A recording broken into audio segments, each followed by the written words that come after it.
Take your front seat. The runway lights are up and the room is buzzing. Welcome to Brand Runway, where fempreneurs, coaches and visionaries transform from hidden gem to high-end influence.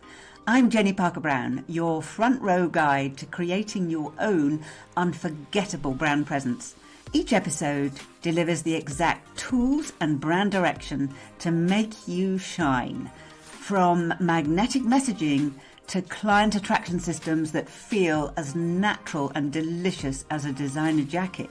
Whether I'm sharing backstage insights from my own journey or featuring conversations with brilliant innovators, you'll leave knowing exactly how to showcase your unique brilliance to attract your ideal customers. Because a luxury level brand presence shouldn't be exclusive. It should be accessible to every helping professional ready to step into your spotlight. Ladies, you've come to the right place. It's your time. And the champagne's on me.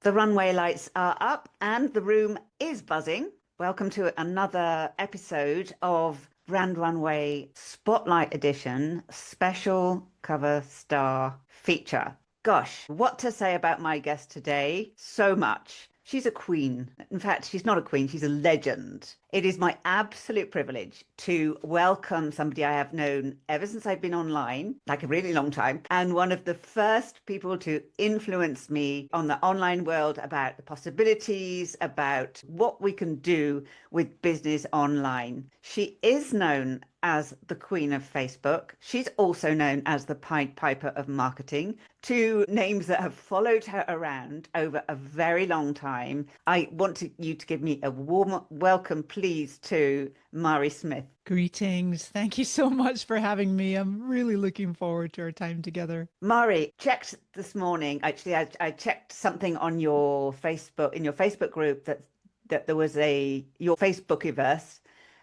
was 2007, I believe, 19 years. That's correct. Yep. I just celebrated 19 years. It's May the 4th. It's funny. I don't know how that happened, but Star Wars Day, May the 4th be with you, is when I joined Facebook and just fell madly in love with it. That's not anodyne at all. Exactly.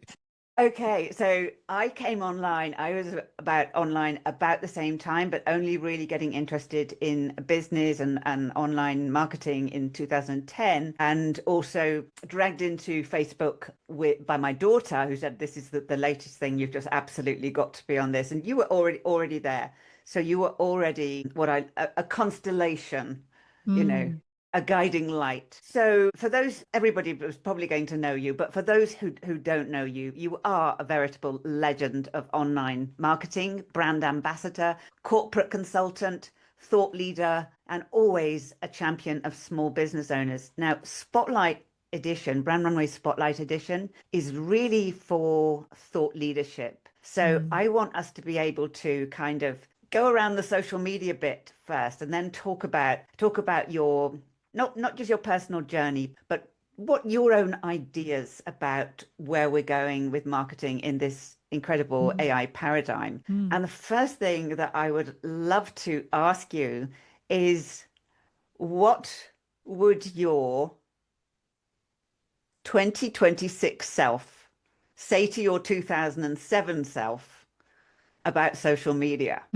Gosh, well, fasten your seatbelt. It's going to be a wild ride. It's going to be unrecognizable. In some ways, Jenny, I actually kind of long for the OG days. They were simpler. It was so much easier to connect and reach out and befriend known thought leaders, celebrities, even, marketers, peers in your industry, and people were very responsive. But of course, it just becomes not even humanly possible to reply to inboxes, and we just get overwhelmed. But of course now, Mark Zuckerberg, CEO of Facebook, now Meta, holding company of all the massive Meta empire, he's particularly good at either copying or acquiring. That's like his kryptonite. And not a lot of innovation, except I suppose the news feed itself was pioneered at Facebook originally. And it's just, it's unrecognizable. So I think my 26 self would say to my 2007 self, just just do what you did. Just really lean into those solid foundation of friendships, relationships, community, bond, just really foster those bonds with all the longtime folks out there, and then keep welcoming in the new. I don't think you're alone in wishing that the good old days with Facebook were back. Yeah. So, how has the journey been navigating as a social media and a Facebook expert? How's the journey been with the changes? Because it seems that they've over the last, I don't know, five years, they've accelerated even more than they were in the beginning. There were always updates, but we could kind of keep track of them. Whereas the last 5 years, the last 2 years, the last year seems to have accelerated. As somebody who advises companies, business owners, how have you kept up with that so that you were in the best position to advise people?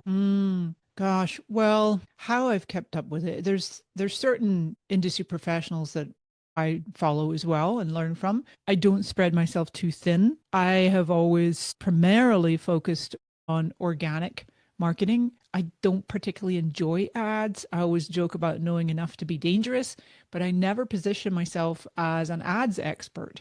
I will introduce the beginnings of it in some of my online courses with my consulting clients, but to actually place, I've never placed ads for people. It's just not my wheelhouse. So I didn't try to be too diverse and specialize in all things Facebook or all things Meta or all things social media, but rather coming at it from this relationship marketing approach. So my book came out in 2011, published by Wiley, The New Relationship Marketing, and how to build this large, loyal, profitable audience, audience through the social web. And so that's basically the premise that's never left. It's this evergreen approach that behind every click, every profile, every name is a real human being with a beating heart and struggles and stuff that keeps them up at night. And how can your product or service help them? Now, all this chaos and cacophony around us with Zuckerberg et al., what they're doing with, oh, look at that. TikTok is going crazy with this incredible algorithm, this FYP for your page, that it knows you better than, I joke about it knows you better than yourself and your mother and your dog put together, and your spouse, all the things.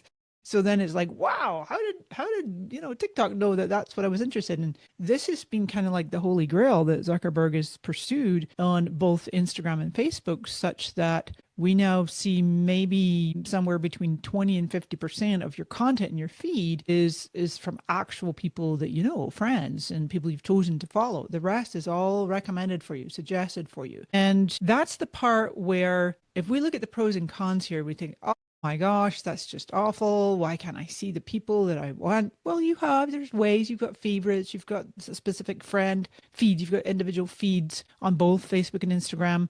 But the good news, my longtime industry friend, Gary Vaynerchuk, he's a beloved personality, and he's always got his finger on the pulse as well, in the future of marketing. And he talks about how this is like one of the most exciting times ever in the history of marketing, because gone are the days that we create a profile, a page, an account, Facebook, Instagram, anywhere on all this, YouTube, LinkedIn, all the things.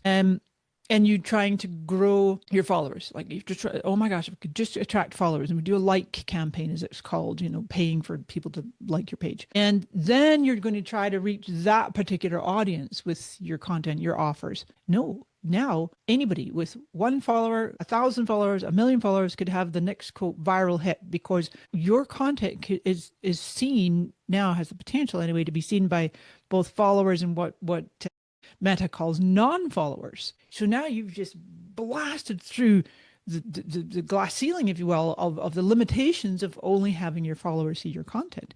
And so one of the things Gary Vee talks about is that if you are in a place where you're wanting to place ads, the times we live in now is that you can actually test in, practically innumerable amounts of content, of creative, see how the algorithm picks it up, see who responds, then you put budget money behind the winners, the ones that perform the best. Does that make sense? Absolutely. Yeah. I listen to Gary Vee a lot. He's a disruptor, but I like that, like leading edge, that people on the leading front. So I want to ask you the same question, but from a personal point of view, as you've seen, as you get another another Meta update or another Zuckerberg update or another huge change that you know that you've got to integrate for us as willing, Facebook trainees and social media trainees. How has that affected you? How's that affected you personally? Do you go home at night and just like, will you just slow down or stop or just give us something back? Is like, how do you literally, what's the body response to that? Well, it's interesting you talk about body response. You know, I've really passionately studied the human design system now for 6 years, and that's really helped me, to be quite honest. That's helped me immensely because back in the day, in the earlier days, I would be very stressed. My body would get stressed a lot trying to keep up. And then I came up with a saying like, Mari, you can't drink the internet, but like boil in the ocean. And I thought, okay, I'll just do this research. And I'm a researcher. I know that about myself. I investigate deeply. I'm always going to try to just get to the bottom line of a specific topic. And before I'm going to articulate it, see, that's an aspect of what has sustained almost 2 decades of my career being a really trusted voice when it comes to social media with a specific focus on Facebook, because people know, okay, Mari's done her homework. She's deeply investigated this. What I have done to answer your question about affecting me personally and stress levels and whatnot is I've chosen to like kind of put a boundary around what I will and will not keep up with. For example, I know on December 30, 2025, Meta acquired Manus AI, right? The fastest growing, most successful agentic AI company. Started in China, moved to Singapore, acquired for 2 billion, whatever it was. And I was not using Manus. I used ChatGPT, I used Claude, I used Gemini.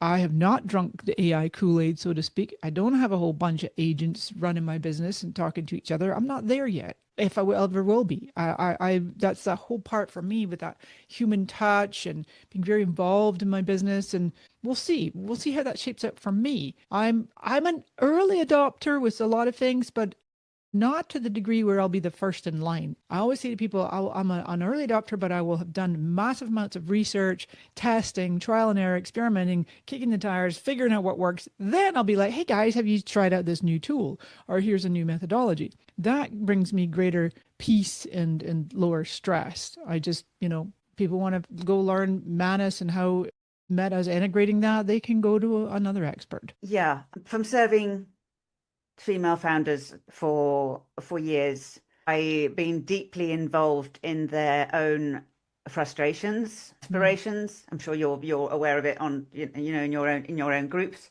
The resignation, and the exodus. I can't cope with it anymore. There has to be another way. How do I grow my business without feeling that I have to perform, that I have to be on here, that I have to keep up with it, that I have to understand it. It's been so overwhelming. It's been a crescendo that is really hard to assimilate as a small business owner, and particularly the solo founders. For me, let me ask you then, particularly about Facebook, and then we'll move on to something else. Is compared to other platforms that are coming, because I know it's not just Facebook that you master. How is Facebook relevant today? Not in how they operate and the fact that they've just got this new thinking AI arm to them, but how they're perceived. How they're perceived by the greater public, the greater users. Yeah, I think honestly it's going to depend on what age group you speak to, because I think for the longest time I would talk to people and they'd be like, oh God, Facebook, that's for old people. And then they'd like find out, at a hair salon or something like that. And I'm like, I'd ask them, they're like, oh, well, how old is old?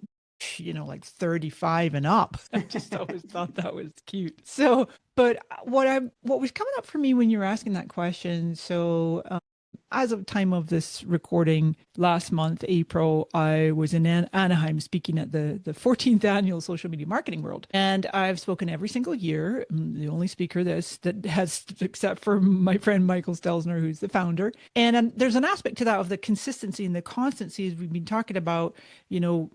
Somebody told me, oh, nobody else wants to own Facebook Organic, Mari. I'm like, okay, fine. There's this part of me, that I keep up and I keep finding ways to shift my own perspective to Facebook. So I have been feeling the same frustrations as you're talking about with your own audience and clients of just like, I just can't keep up. Well, like, could somebody just unplug this? Or I'd be like, have this visual of a merry-go-round. I'm like, I just want to get off. Can I please get off this crazy train? And so I gave my talk. I called it Stop the Scroll, Start the Connection. New rules of Facebook marketing that work today. And I was astonished by the positive feedback. I mean, I can feel that in my heart. It almost chokes me up. The amount of people that came up to me after this talk, where I was focusing so much on this human connection, on what Gary Vee's talking about, analog, right? Anything non-digital, it's going to explode, making a comeback. Using Facebook groups to start,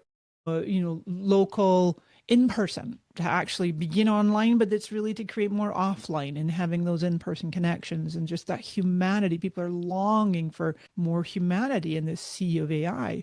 So in terms of how is Facebook perceived, I came away from that conference feeling a little more inspired, a little more elevated. Like, I was astonished at the turnout. It was one of the largest turnouts in my session at that conference, and all this positive feedback. And I'm like, dang, Facebook still got it, for all kinds of different age ranges. And one of them is absolutely this drum I keep beating, is to be able to connect with people, to build a loyal community. And groups is one way of them. Groups can be a great mystery for a lot of people. But here's the thing. So for example, in the month of March, 31 days of March, I gave myself a challenge. As February was ending, we're coming up upon March 1st. I'm like, you know what?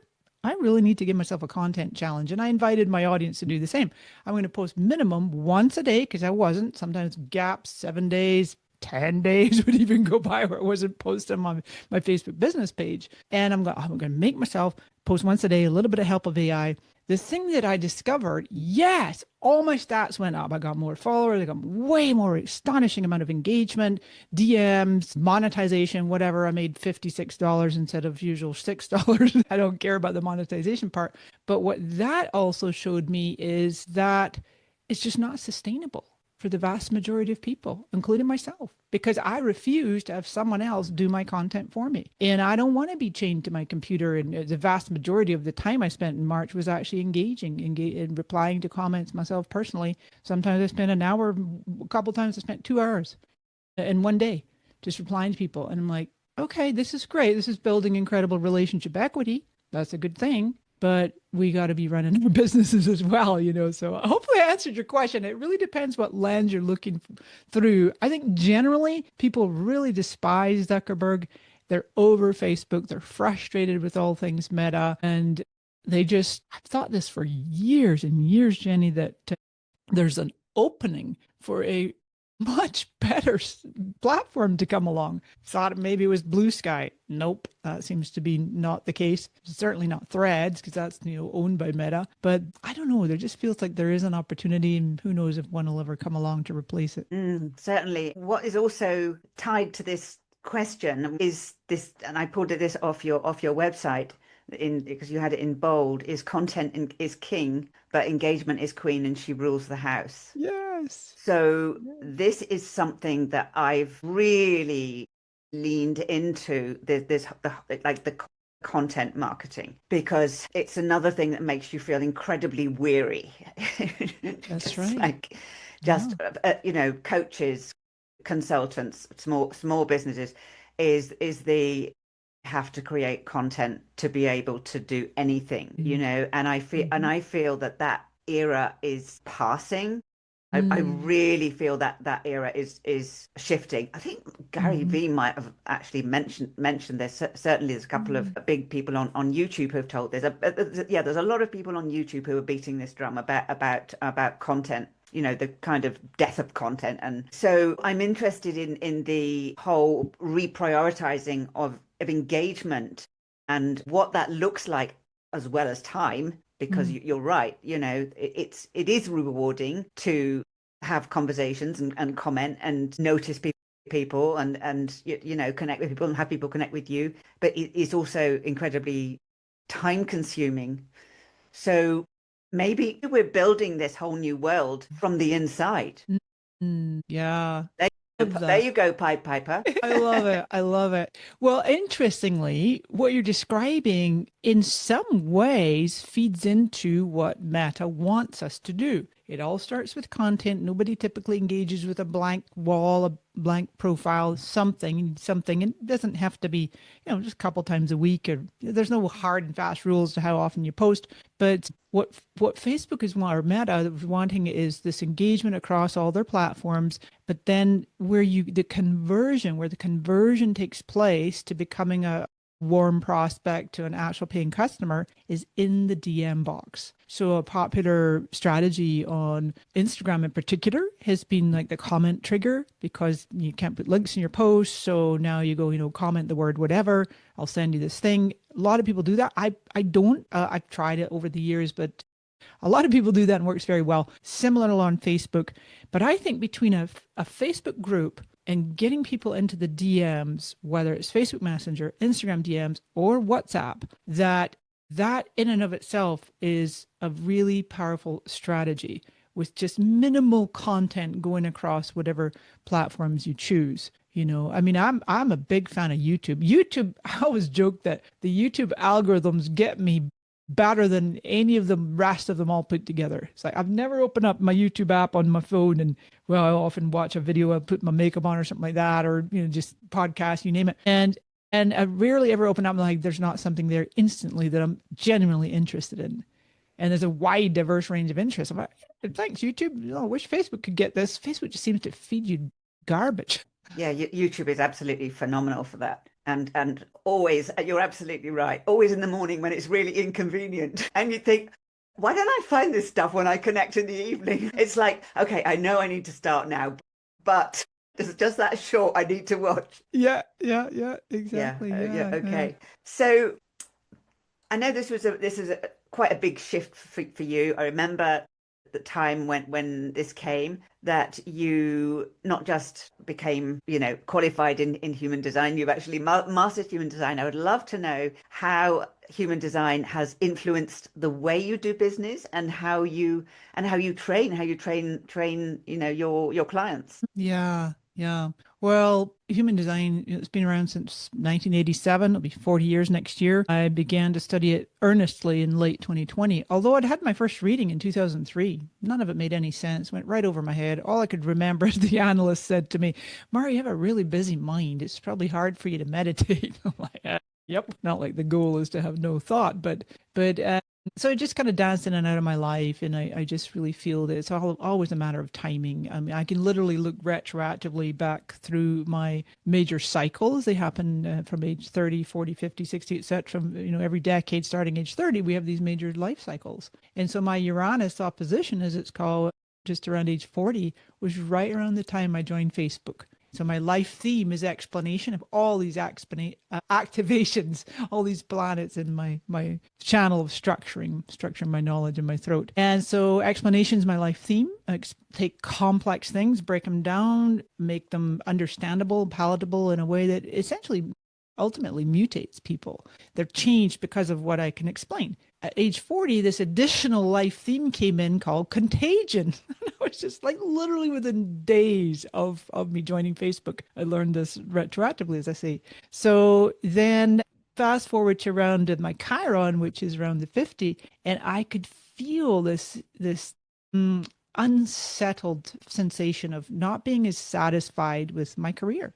I'm like, there's got to be more to what I can offer the world. I wanted to bring in more transformation. I wanted to help people see how incredible they are, how gifted they are, to just really fall in love with themselves, and to show up in the online and offline world just so authentically, and be willing to be a little bit vulnerable at times, and just real and connect with their audience. And so it transpired my Chiron life theme is about service. And I'm like, oh, wow, again, retroactively. And so being a generator type, 2/3 of the world are generators or manifesting generators. And the existential question, if you will, is who am I? Like knowing myself. How can I really know who am I for myself before I can know who I am to others? So because 2/3 of the world are generative types, we respond with the gut, typically to yes, no questions. So one of the things I shifted in my marketing is just simple shift that anybody can try, given your marketing to 2/3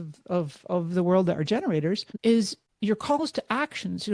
Click here, download now, sign up now. Those are commands as opposed to a yes, no question.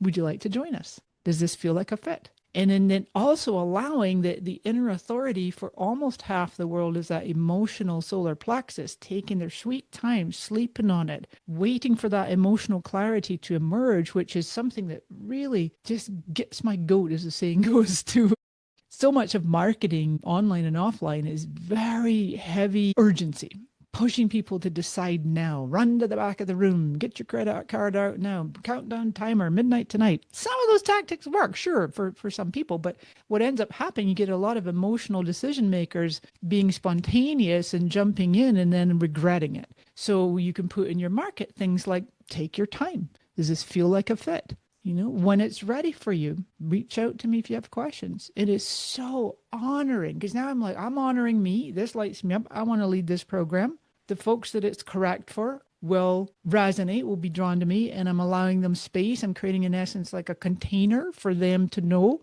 that I'm honoring their yes or no. Does that make sense? Totally.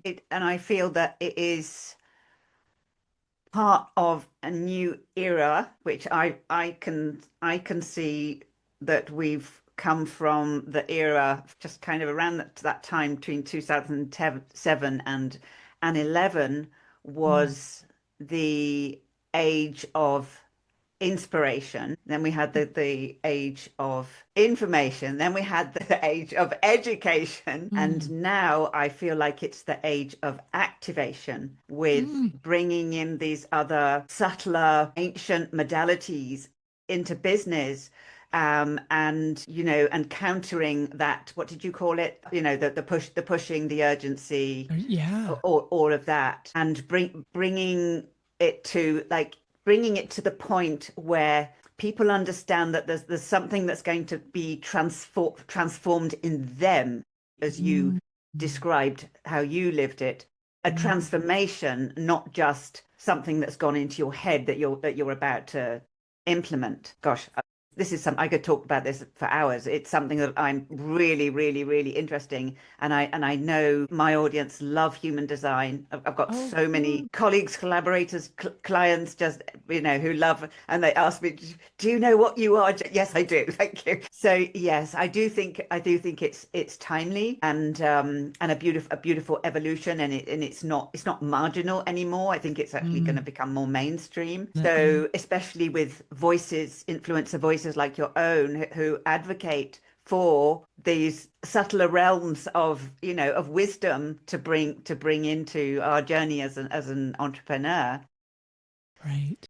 Right. So I'd love to conclude on one more insight from you, Mari, and it's my audience are mostly women, mostly change makers, impact driven, heart led, Mm. purpose driven, just women who do want to change the world. And it's my mission to really help them. How do you think that the role of women in thought leadership and business is changing now? Yeah, I could just feel that from the top of my head all the way down to the soles of my feet. It's bringing tears to my eyes. Oh, what a beautiful question.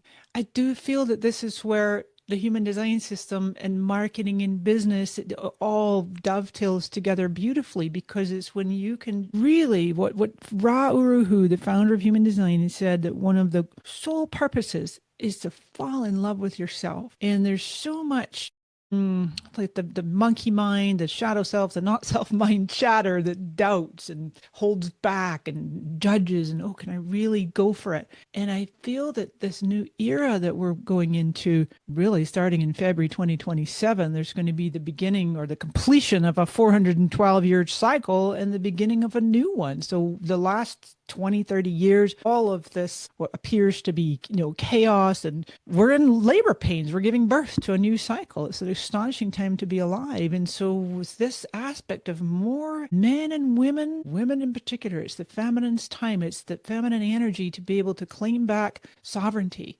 autonomy. No, you can't put that in my body. No, that's not correct for me. And doing so in such a way, I'm loving this lately. I've been calling it self-honoring. Ra would say that there's an aspect of human design that's selfish. You need to be selfish. And that has such negative connotations at times. And I just recently thought, I'm going to start calling it self-honoring. This is my truth. I can feel it in my gut. My sacral is my authority, and it's cut off, it's unconscious and cut off from all this activations up here. So it's like, whoa, my navel can make decisions. But what I want to say is that really recognizing when we can take back our authority and have that body wisdom way of making decisions and honor the other person's. Right. So it's like if one of my best friends, she's a projector with the emotional authority. And so she's going to take her time. And she knows about me. I have totally open splenic center and I don't make spontaneous decisions. She'll sometimes ask me to do something real spontaneous and I can just feel it. Oh no, I need more notice. I need to plan and prepare. And so, yeah, I think stepping up for women is whatever system they use, if it's human design or there's other systems out there. For me personally, I've been studying personality assessment since I was 15. I love the disc. There's Myers-Briggs, Enneagram, all the things. I've never found anything remotely as accurate and deep as the human design system. And so embodying you don't have to study it. The number one thing to learn is your authority. How does your body make decisions? And then use that each day, experiment with it. Okay, taking my time, solar plexus, gut, or in the moment, spidey sense, splenic authority, and then there's 4 other authorities. But just that part alone, you will show up differently in your auric frequency and begin to attract more aligned beings, whether it's business partners or clients or opportunities, and just really living more of who you are, your true self, such that, the not self starts to, well, we never get rid of it, but you start to just be more aware of when you're trying to make these mental decisions versus the body wisdom ways. Yes, I think so much in there. Sovereignty, the body wisdom. My goodness, that's been something we've been needing to hear for a long, long time. Mari, is there anything else that you would like to share with our audience in this lovely edition of Spotlight? Sure. Something that came up a wee bit ago is connecting the dots, my 2 parallel paths with the social media, Facebook, and now the human design, and still working through this career evolution.